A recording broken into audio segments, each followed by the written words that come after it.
Olivier, on imagine que c'est une rencontre qui est difficile à accepter pour un entraîneur parce que dans le premier tiers, vous aviez mis des ingrédients qui étaient relativement intéressants. Il n'y a pas de but. Finalement, dans ce deuxième tiers, Chamonix est assez opportuniste finalement sur ses premières grosses opportunités et derrière, c'est rapidement 2-0. Et Bordeaux se rend ce match un petit peu difficile, c'est le sentiment qu'on a de l'extérieur. Ouais, mais je dirais que c'est dans la continuité des matchs précédents. Effectivement, sur la première période, on a la possession, mais on n'est pas spécialement dangereux. On joue en périphérie. On ne va pas dans les zones qui font mal devant la cage pour justement marquer. Et derrière, on s'expose naturellement au compte que Chamonix nous a mis. Donc, mais bon, après, je crois qu'avant toute chose, voilà, aujourd'hui, les premiers responsables, c'est nous-mêmes. Ça fait 3 matchs qu'on n'arrive pas à marquer des buts, donc c'est pas suffisant ce qu'on fait tout simplement. À un moment donné, il faut aussi se dire les choses, il faut prendre ses responsabilités. Moi je vais prendre les miennes, les joueurs doivent prendre les leurs. Aujourd'hui on ne peut pas gagner des matchs quand on a autant d'occasions et on ne les concrétise pas. On génère autant d'occasions quand on a des opportunités de power play, c'est des situations de jeu où on doit faire la différence et aujourd'hui même si on met un but, c'est pas suffisant. On a un 6 contre 4 à la fin, on ne prend pas un shoot, en sachant qu'on perd de 2 buts. Donc oui, effectivement, aujourd'hui, on est peut-être en panne de confiance, mais ça n'explique pas tout. On est à 4 journées du début du championnat. Si on est déjà en panne de confiance à ce moment-là, il faut vite se remettre en question. Je pense que tout le monde doit se remettre en question, se regarder dans le miroir et passer au match suivant. On a le sentiment que les prochaines échéances vont quand même être très importantes pour Bordeaux.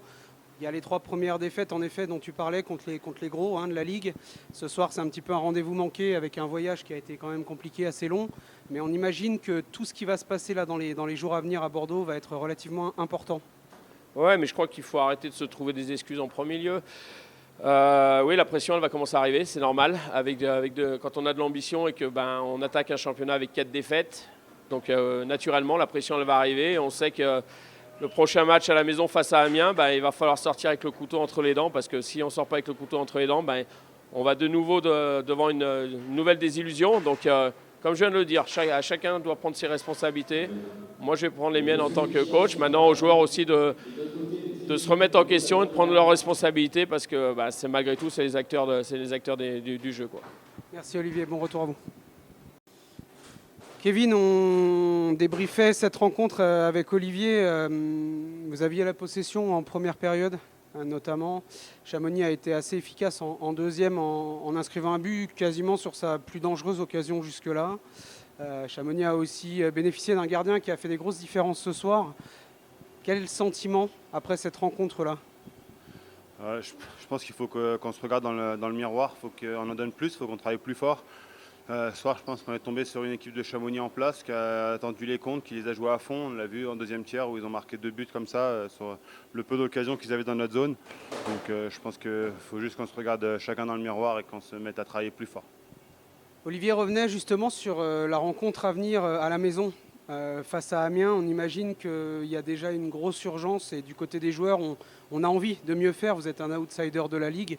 Vous avez depuis quelques saisons des saisons très intéressantes. On imagine que la réaction, elle doit être rapide maintenant. Oui, maintenant, les mots, c'est fini. Là, il faut vraiment qu'il y ait des actions. Donc je pense qu'il faut juste qu'on aille de l'avant. On sait tous pourquoi on est à Bordeaux, ce qu'on doit apporter et il faut le montrer sur la glace maintenant. Merci Kevin. Jérémy, après la défaite à Grenoble, il y a une réaction qui était attendue. Ça a mis un petit peu de temps à démarrer. Le premier tiers était très poussif. On avait du mal à aller dans leur zone. Et puis finalement, on a été patient. On est aussi avec un Tom Maubrin qui a fait un match extraordinaire ce soir, qui nous a maintenus très longtemps dans le match. Et finalement, il y a ces 2 buts coup sur coup dans le deuxième tiers qui vous mettent en confiance. Et derrière, c'est plus tout à fait le même match. Ouais, c'est sûr, début de match un peu poussif, mais mine de rien, ils n'ont pas été si dangereux que ça. On a bien gardé le milieu de la zone comme on voulait. Ils ont tourné autour, ils n'ont pas été si dangereux. Après le non-match à Grenoble, c'est sûr qu'il fallait une réaction de tout le groupe. On a bien bossé à l'entraînement pour ça et très content du contenu du match, très fier de l'équipe, des 3 lignes qui ont tourné. Et à la fin, ça rend un bon résultat et un bon match. Tu parlais des 3 lignes, justement, la transition est toute faite avec ma question suivante. Les absences même si on est en début de championnat, c'est toujours un petit peu difficile de trouver le rythme. Rouler à 3 lignes, rouler à 4 lignes, c'est pas tout à fait la même chose pour gérer des matchs, surtout quand on mène au score. Comment est-ce qu'on appréhende tout ça quand on est joueur? Est-ce qu'on essaye de faire les efforts qu'il faut, pas trop patiner quand il faut récupérer un peu d'énergie? Raconte-nous un petit peu ça.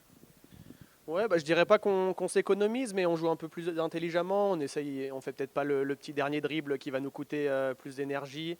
On fait surtout pas de turnover, on met les palets au fond, on joue bien tous ensemble. Les changements sont très importants, pas garder des changements de moins d'une minute. Et voilà, et le point positif là-dedans, c'est qu'on est un plus petit groupe, plus serré, et voilà, ça met aussi plus de rythme. Donc quand ça tourne bien, c'est cool. Merci Jérémy.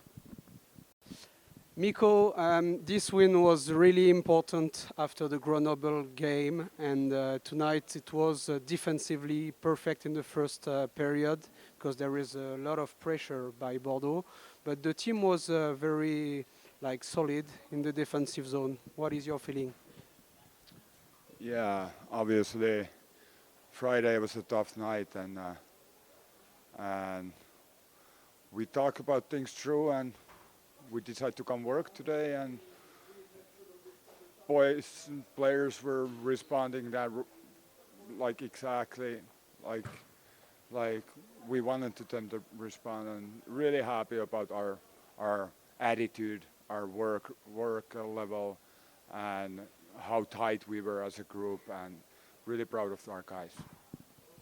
Alors on revenait un petit peu sur le match de ce soir par rapport à la réaction qui était nécessaire après Grenoble. Et Mikko qui revient effectivement en disant le match à Grenoble a été très difficile.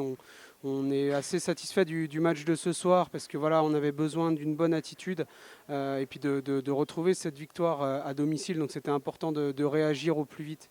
The next game is in Angers now. This is one of the favorite team in the league.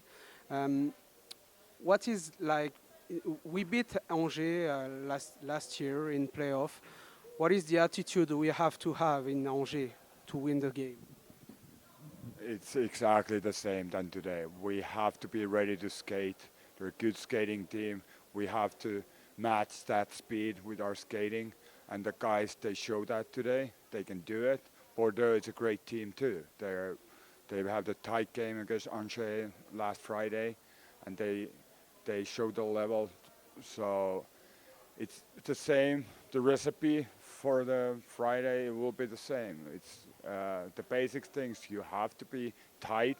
We have a short bench. We have a lot of guys out, so everybody has to play tight and play together. They have to work hard and they have to battle hard. That's the recipe for the Friday as well.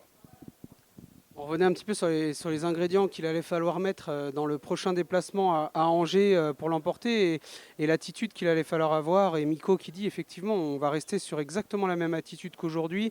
Voilà, Angers et Bordeaux sont deux équipes qui sont excellentes dans ce championnat et le match d'ailleurs entre les deux équipes a été très disputé.